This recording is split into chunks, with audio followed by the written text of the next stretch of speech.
A group of sky wizards fighting against hordes of bug enemies. Kanata AJ, like the typical main protagonist hero he is, buys everyone time to escape while he destroys the enemies. Oh look, here comes the big mother beetle now. Hey wait, you mean he isn't going to take it down, but he got owned. This is a surprise. Now we move to Miss Gun, the floating academy that trains sky wizards. We hear Chloe Sevigny reading to the Sky Wizards division leader, Freon Flame, a report from the losers of a team. Records so bad that you wonder how they made it in. We have Freon's sister, Rico Flamel, who is writing in a dramatic novel way and thinks she is some sort of reincarnated goddess whose beauty has everyone jealous. So she thinks. Then you have the shy and nervous girl, Lekti Eisenak, who is probably one of those good-natured kids who wants to fight to protect, but you realize that a cat can even scare her. Finally, Misora Whitale is so bad that she has not registered a single win and is currently on an extreme losing streak. Amazing. Freon wants her to pick an instructor for them and turn those losers into winners. Kanata is on his way to see Freon when he bumps into Misora in the most cliché way. She is running late to school with a jam toast in her bread.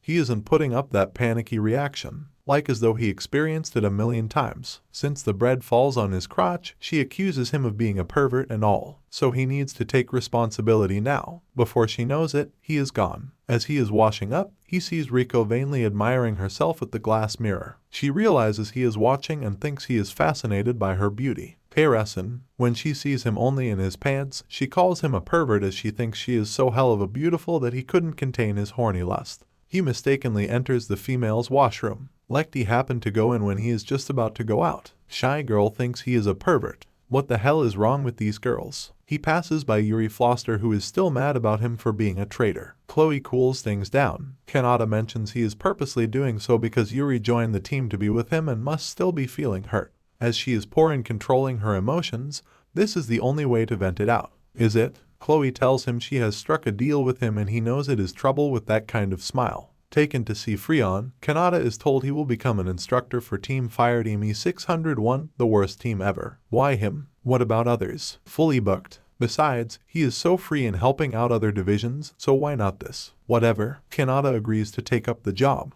It seems Kanata's traitor reputation is for real. Wherever he goes, others are afraid of him. But he just ignores them and continues his way. The losers of E601 are talking about their experience with a certain pervert today, and speaking of which, here he comes in introducing himself and all. The first thing they do is take out their weapons. Sighs. Nobody listens to him. As narrated, when the evil bugs known as devil beetles swarm the land, humans are forced to live in the air. Kanata reads their stats and certainly it tells why they're the lowest of the lowest. I mean, get this. The lowest grade is E and they can get assessed of F in some areas. How is that even possible? Misora will not be tutored by a traitor, so this is a cue for us to know why he became so, albeit a summarized format. When Kanata fought some devil beetles alone, he somehow managed to run home alive. Ever since then he became a coward in not fighting more devil beetles. He also refused to take part in important ranked matches and thus depriving his team to be promoted to higher ranks. However, Kanata knows none of them has won a ranked match either. He lets them dream if they are trained by him, their skills will grow and defeat other higher ranked teams in no time. This sounds tempting, especially Misora and Lekti starting to fantasize their ideals. However, Rico will not be fooled. She believes as a goddess she doesn't need all this crap. Kanata has the ideal reply for that. Considering her data and how she doesn't show her skills, it is possible she is ranked lower than Misora. A goddess, lower than human scum. No way. She'll do it to show him. Taking to the skies, the rule is simple. They can use their weapon, and if they can manage to bring him down riding on this inefficient flying board, they win. Misora, being the flustering, hot-headed one, chases after him. She easily gets fooled by simple tactics. Kanata is impressed how Lekti approached him from behind without him sensing. However, as they clash, he senses her inconsistency. Her skills are good, but it is like as though she is lost and do not have faith in using them. Rico is waiting for the right moment to snipe Kanata, but he is swift to dodge her shot. At the end of the training, we are rewarded with fanservice of the losers changing and in their undies. Rico continues to be cocky and pisses off Misora, and with such scenes, you must have the big boobs comparison to rile the other party. Sure, Rico is the biggest of them all, but Misora can't believe that Lekti is even bigger than hers. So are they going to kill each other in their underwear? And for some odd reason which I can only think of as silly and typical cliché, Kanata walks in to tell them about their next training. WTF. Did he do it on purpose? Did he not know this is a women's changing room? Cue for the girls to raise their weapons and call him a pervert once more. Rico refuses to join in the training. Kanata has the ideal training for the rest. Lecty is dressed as a maid and made to hand out flyers. Due to her shyness, the girls ignore her but the boys swarm over her. You can't resist a maid. As for Misora, Kanata wants her to tail Riko and find out her weakness. As Riko passes by, Kanata hugs Misora to hide their cover. He accidentally got his hands on her boobs. Oops, sorry, didn't notice it. Is he saying her boobs are so small that he didn't notice them? Quick, follow Riko or you'll lose her. Misora fails in tailing since Riko can spot her from a mile. She lets her follow her for the day. This includes watching her buy boring philosophy books. There's fun in pursuing the truth. What truth? Engineer Real Nua didn't watch where he is going and bumps into Yuri, spilling the water over his crotch. It's love at first sight for him. Lecty is done handing out the flyers and she's got a little confidence now. But Kanata has another job for her. Since this cafe is short of workers, she is going to work here. Damn, her shy personality is back and with the guys teasing her, she loses confidence and sits out. That is when she meets Misora as she hears her story. Agreeing to help her out, somehow the only other outfit is a Playboy bunny. That didn't deter Misora as she goes on to serve the guys. Kanata's pal, Lloyd Alwyn has been watching Lecty so he advises her in using Misora as a role model. Lecty gets her confidence to be like Misora. At the end of the day, Kanata sums up their training. Kanata knows about Lecty's social anxiety because when they had their training battle, she couldn't look at him in the eye. If she had done so, the fight would have been more interesting. With this maid job, she is able to help fix this problem. Kanata buys them ice cream as reward. Misora laments she has failed to find anything on Riko. She didn't even know about Lecty's condition until today. But as Kanata says, she has learned she has much to learn and that itself is progress. Misora will tail Riko again but that isn't necessary. The purpose of this training was to clarify what her weakness was. Misora is so mad that she dropped her ice cream. Wasted. Even the ice cream guy is crying. Back home, Kanata is analyzing Misora's magic reserves. It seems she has what it takes to be better than a ranker's but the magic cannon sword she wields makes it a waste of potential. Next day, he tells Misora she will be switching to another weapon to maximize her potential. However, this only makes her more upset. She will never change her weapon even if it makes her stronger. She feels sad that she has mistaken him to be a decent instructor. Wait, is she? I thought she only sees him as a pervert. She wants him to stop acting like he knows her and telling her what to do. Cue for a Mo girl to run away in tears. Misora's mom, Sosi, was one of the best sky wizards ever. Beautiful and popular, she took down an entire army of devil beetles and their big mama all by herself. And then she died. Misora has been absent from school a few days so Lecty is worried. She seeks Riko's help but the goddesses cannot be concerned with mortal worries. So she is going to ask Kanata's help instead. That irked you, Riko. Real is nervous and trying to give back Yuri's handkerchief. Here she comes but she is being tsundere with Kanata who is just playing it cool. Heartbroken, Kanata goes to Misora's house. Her dad, Gale, runs a cafe and she is not pleased he is here and saw her in her maid outfit. She excuses herself. Kanata asks about Misora's sword and it belongs to Sosi. One day she went out on a mission and never came back. Ordinary people lost memories of her and photos of Sosi are all that remained. Time for a flashback. Misora is such a cute adorable kid when she's young. Mom is such a strong woman that she could toss her in the air long enough for her to have a little romantic time with Gale before catching her fall. But being the best sky wizard means she is a klutz around the house. She cooks steak for Misora every day, floods the entire place while doing laundry and blows a hole in the wall while trying to clean the trash. Of course she is a little absent-minded too because she forgot to seek permission one night when she took Misora out for a night flight and the authorities start chasing them down. Then one day when Sosi didn't come back the usual time, Misora feared the worst. It came true when nobody remembers who Sosi is. Then the officers came in to relay the bad news. They gave the sword to Misora and that is when she vowed to use it and become a sky wizard just like her. This frustration makes Misora fail even in her training. As Kanata has heard it all from Gale, he goes see her at her mom's grave. He wants her to make a vow before her grave to give up wielding the sword. Not a chance. He asks her about the wishes of deceased sky wizards.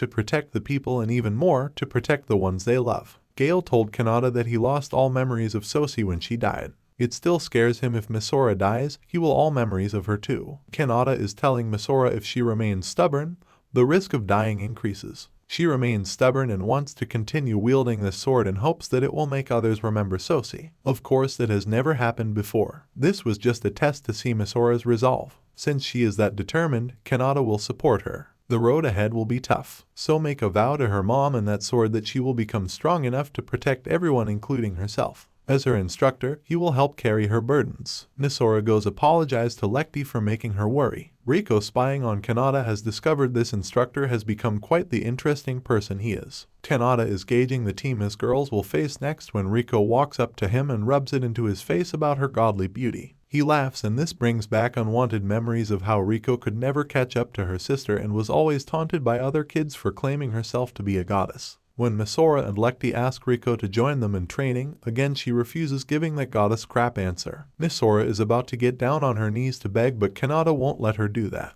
He tells Misora he is going to teach her something that will be the key to their victory. Later, Real is being a stalker watching Yuri in action. Riko thought he was doing it to her and allows him to continue, but it creeps him out as he runs away. Kanata trains Misora to use Strike Blaster. She tries out after he demonstrates. Seems it takes a heavy toll on her body. She wonders why nothing happens to Kanata, but when she takes a closer look, he is also reeling from the effect but is hiding it well. Kanata then trains Lecty, who seems isn't concentrating. She wonders if there is anything Kanata would give her like he did for Misora. Nil. The twin swords that were designed and perfected by her descendants have been drilled into her. All she needs to do is remember her training. As Riko watches, she wonders if she could grow under his guidance. She is shocked when he pops up behind her. He can guess that she has the ability to detect and see things from afar. Riko continues to explain why the Strike Blaster move will fail, blah blah blah. Kanata interjects that is Riko's strength. Her ability to analyze and decision-making are the key to victory. Wait, wasn't Misora the key to victory? Well, he didn't say there was just one key. All of them are keys to victory. But he never forced her into training, so how can he be sure she is the key to victory? Well, he was waiting for Misora and Lecty to catch up to her level. The line that seals it is when Kanata tells her if she wants to spend her life being called a loser or climb out of that zone. You decide.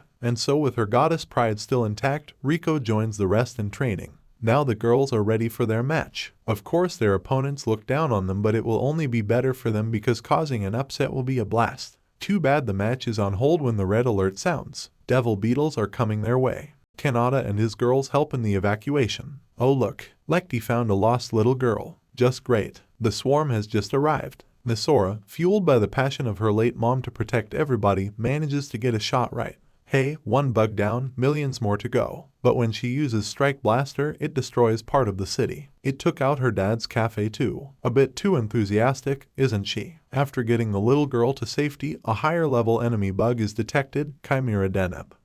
Seems easily destroyed. What's the catch? There are numerous of them considering the size of the Devil Beetle's fleet. The only way to push back the swarm is to destroy all of them. Yuri is being negative. First she blames that traitor to run away first instead of helping to destroy the bugs. Thankfully Chloe and Lloyd continue to have faith in him. Just you wait and see. Kanata's plan is for his girls to take down all the chimeras. Don't worry, all the training they have done has been for this moment to survive and protect even more people. He even guarantees it as their instructor. Well, you can't lose if he puts it that way, no. The plan has Lecty taking on Devil Beetles with close combat, Riko doing long-range business, and Misora using her acceleration to approach the enemy and blast them away with Strike Blaster. Of course, with the endless swarm coming in, don't lose heart just yet. A beam almost takes out Misora, but Kanata blocks the shot. Then popping up from the rubble of Devil Beetle corpses is a giant never-seen-before Chimera Mother. So big and powerful that the city will be flattened if they don't do anything soon. I guess this means a cue for Kanata to show what he's got as he powers up, and that single blast of his blasts the big mother out from his gun.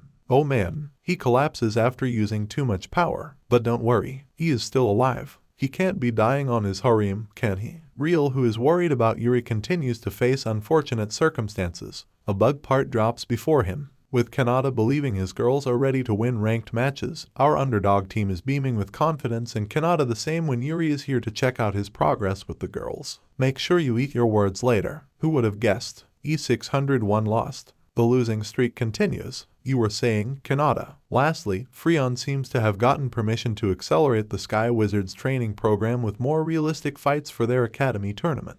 E601 continues their training as usual. But even with simulated Devil Beetles made out of balloon, they're having a hard time. Especially Riko is too busy admiring herself to help. Freon talks to Chloe and her team and confirms they did not destroy the new Chimera. As she heard it was Kanata, he said his girls were the one who took it down, and in exchange they be let off the hook for destruction of public property. Of course she rejected this notion and is now considering disbanding E601 as punishment. This means firing Kanata. Yuri strongly supports this move as she feels a traitor is in no position to train others. There is also a missed gun tournament coming up whereby all teams with the exception of S-ranked are allowed to participate.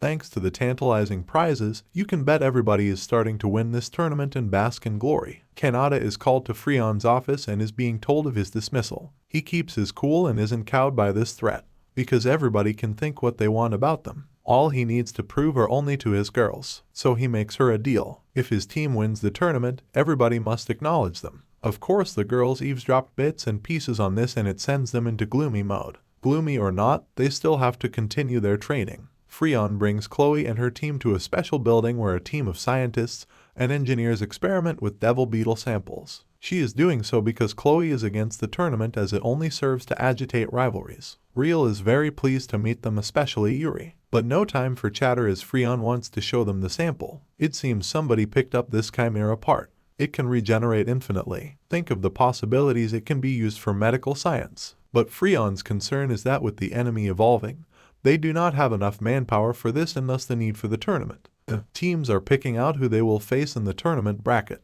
Thankfully E601 got another fellow E-ranked. Kanata wonders why Yuri is here as she is S-ranked. I guess she is here to brag about her ranked team that she has become an instructor of. Due to the bracket, they will only face each other in the finals. Well, I guess you know what to do. Kanata makes a bet with Yuri that if she loses, she'll join his team. Fine, she's that confident of not losing.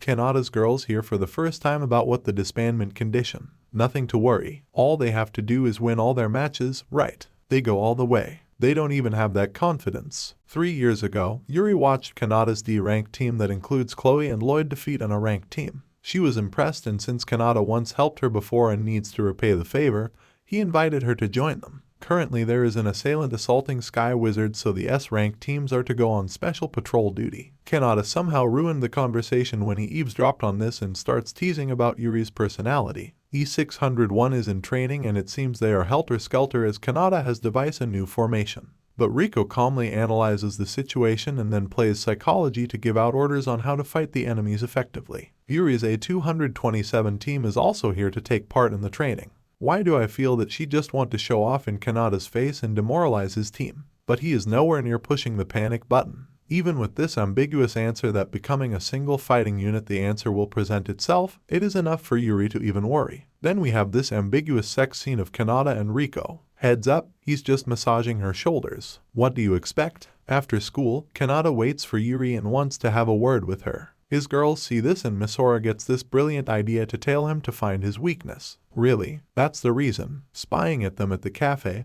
with Rico and Lecty deducing Kanata is trying to console his girlfriend who is currently in the slump with this date, this sends ringing alarm bells to Misora. Girlfriend, date. Oh, the two most devastating words to her. How about losing her appetite for that? Kanata has read Yuri's recent interview in a magazine that she is only interested in people who are stronger than her. In other words, the person she is interested now and the only one stronger than her is Chloe. Without confirming or rejecting, Yuri gets straight to the point that Kanata should quit being an instructor to those losers. She hates those girls, doesn't she? Yes, she does. They don't belong at this academy. In that case, Kanata points out he and Chloe would be the same too. Long ago, Chloe had trouble flying decently and was branded a failure. Didn't know that, did you? Meanwhile, Lloyd has discovered a pattern in the assailant's attack. All victims are males using melee weapons, with the first victim being E-ranked, followed by D-ranked and the recent one C-ranked. Guess who is next? True enough, some B-ranked dude gets beaten up and the assailant is disappointed this is all he's got.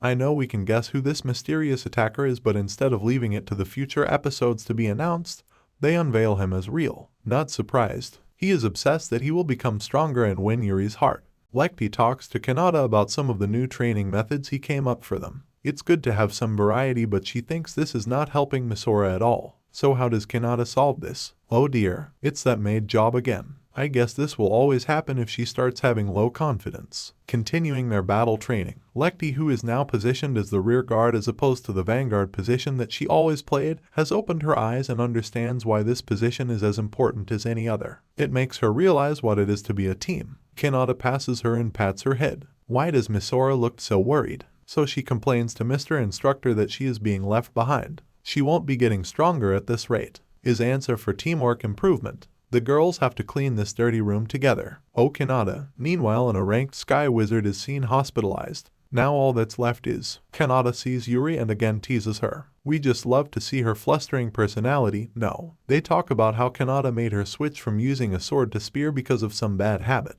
He notes her stubbornness has gotten her this far since there was not much he could teach her in the first place then.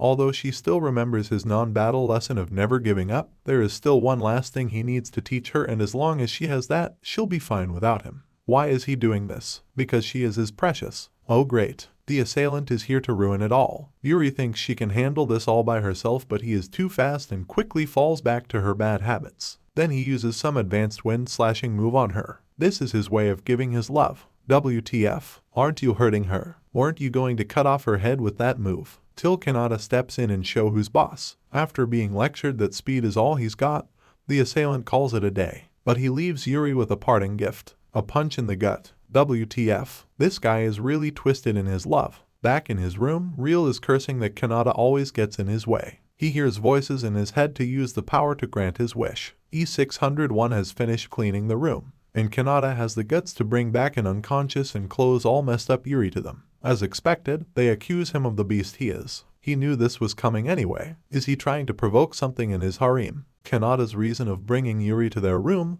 can't be brining her back to his, right? You can't blame her for screaming her head off when she finds she is totally naked. Although the girls undressed her, Kanata unfortunately saw a bit of her skin. He makes the right choice by running away. The girls chat with each other as Yuri finds out they are living together here as instructed by Kanata. They seem to be getting along fine with their conversation till Kanata returns to hand Yuri a good luck charm he got from the cream puff vendor. Why? Because he cares for her. How can he say that with a straight face? Why not? Better than beating around the bush. Yuri thanks them for the hospitality but still fires a warning shot that the next time they meet in the tournament, it will be the end of them. We'll see about that. The girls start their first night together by cooking, and because Lekti and Riko are quite good, this makes Misora feel she is useless. When the heater machine isn't working, Misora thought she could use some brute magic force to fix it, but you know, things like that always end up making it worse. Then in the public bath, when they compliment her bronze, Misora took it as an insult and lashes out at them like as though they don't care about winning before realizing she overstepped her boundaries. Now it is all gloom and doom for her, so leave it to Kanata to give her some words of encouragement. So when it is their turn to fight in the tournament, Misora rushes in thinking she needs to be strong to protect her team but got owned. Her teammates come to her rescue and continue fighting in her stead. Misora takes a good look at her surroundings and remembers Kanata's words and those of her pals. What she really needs is the trust of her friends. Believe in them. She gets her confidence back and fires her strike blaster to take out her enemies all at once. That's right. They win. Sorry, Freon. Looks like your hopes of disbanding this loser team and that traitor will have to wait. Oh, Unreal is getting crazier as he injects himself with some enhancement serum to get his eternal love for Yuri. Freon thought they just got lucky and they'll lose in the next round. Wow, they must be pretty damn lucky to reach the finals, eh? I think Freon puts up some insurance by announcing in the article about E601's disbandment so Kanata won't make up excuses to get out of it. E601 trains hard on the night before their final match, reminiscing times with Kanata. On the day of the finals, the stadium is jam-packed and there are also live cameras. Nervous. Just when it looked like the entire crowd supports A227, at least there is a team that lost to them supports E601. And so the match begins, but the crowd is left wondering how boring it is since E601 keeps running away. There is a clear difference between their abilities. If this was a paid match, I'm sure they'll be shouting for their money back. I guess when you're this confident, Yuri starts being the commentator why her team will win as well as her joy to see his schemes crushed. The tables are turned when Misora makes a feigned strike blaster move and this irks her counterpart. Now that she feels insulted, she can't think clearly and will overreact. Kanata, who has been quiet all the time, it's his turn to be the commentator. In the end, Misora catches the enemy by surprise and blasts them out with Strike Blaster. It should have been a happy ending for this big upset win if not for somebody hijacking the system and announcing everyone to take shelter as there is an incoming air raid. As the spectators rush out and the stadium locked down, it is deduced somebody is trying to clear the stadium. No prizes for guessing that Real is the one behind this. He is going to claim his love since he is now the strongest. So he believes. You think Yuri wants to make love to this creepy guy. Kanata gets in the way yet again. However, he gets injured in the short bout. Yuri tries to attack him but her sword got broken. That kind of face, you want to make love with this girl. Look how petrified her face is. Thankfully he is yet again interrupted, this time by Misora's strike blaster. Actually she wanted to fire a warning shot but overpowered it. Any normal human would have died. That's right, Real is no ordinary human so to say. Real's skin now transforms into that of a devil beetle. His insanity increases as he grabs Yuri all in the name of love. When he disposes of E601, this makes Kanata mad. His dark aura is now visible. Real recognizes this aura that he has been chosen by the devil beetles. Kanata sympathizes that he fell victim to those whispers. Real reveals that this aura means the devil beetles have acknowledged his power and this is some sort of blessing from them. This is perhaps the reason why Kanata have gone rogue, because imagine what will happen if the public finds out that he has been blessed by the enemy. While being distracted to kill Kanata, E601 returns to free Kanata and Yuri. However, Real's body can regenerate. He targets Yuri but Kanata uses his body to protect her and gets stabbed. Now isn't the time to be sad or get mad. E601 maintains their cool and calm thinking. They still haven't forgotten about Kanata's lesson to never give up. Despite throwing all they've got, he is still invincible. However, Kanata isn't panicking because this is all part of the plan to make him think they're weak and he'll let his guard down. When Real again targets Yuri, she stabs him with her spear. Not just any ordinary spear. With a few mumbo-jumbo lines, this spear has the ultimate technology to fight Chimera. His body takes some permanent damage. Yuri offers an olive branch to him to stop. But since he won't and is going to target and kill Kanata, she knew this would happen and throws her spear at him. Thank goodness he is down for good this time. In the aftermath, it is officially stated that a student under stress was the cause of the bombing. Kanata refuses to take any credit and instead insists Yuri was the one who defeated Real. Before you start harping Freon as a BTCH for not going to honor her words of promoting E601 to C rank, it is because this was enough just to cancel their debts of destroying the city and stuffs. What about the other cool prizes? You mean this junk? Well, it was destroyed during the mayhem. I guess the only thing they really got is the crystal prize. The girls lament their hard work was for nothing but Kanata congratulates them for working hard and winning the tournament. And if you remember, there is one more promise to make good of. Kanata introduces their new member, Yuri. She'll be joining them in training as of today. Kanata snatches her cake she intended for celebration. He opens it and realizes too late why she wanted to celebrate alone. It has the big words "I love you" printed on it. This is Kanata remember which one of them she loves. Oh you silly, couldn't you guess? Now you made her run out in embarrassment. This is the end of the video, so please watching all of my anime recap series. Thanks for watching.